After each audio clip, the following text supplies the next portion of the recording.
Mary Jane, marami ka daw dala papuntang Pilipinas. Bagahe, ano-anong mga dala mo? Ada gitar, ada rajutan, ada sibori, ada... Dito ka na natuto mag-gitara. Eh yung marami kang dalang batik na ginawa mo. Oh, kalau batik wala kasi Wala. habis. Ubos. So, totoo ba na gumagawa ka ng batik at binibenta ito?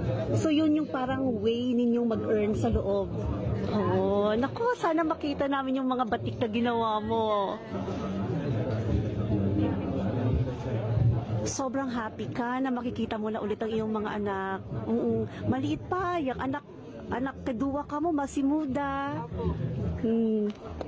Bakit parang mas magaling ka talaga magbahasa Indonesia kesa sa Tagalog ngayon? Tagalog, marunong din ako. Marunong din. Kaya lang meron konting nakalimutan. Pero pag dumating na sa Pilipinas, ilang araw, magaling na ako. Babalik ngayon.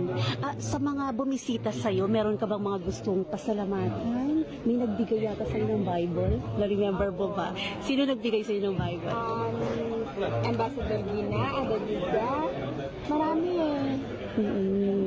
Si tatay at si nanay nagpunta sa House of Representatives.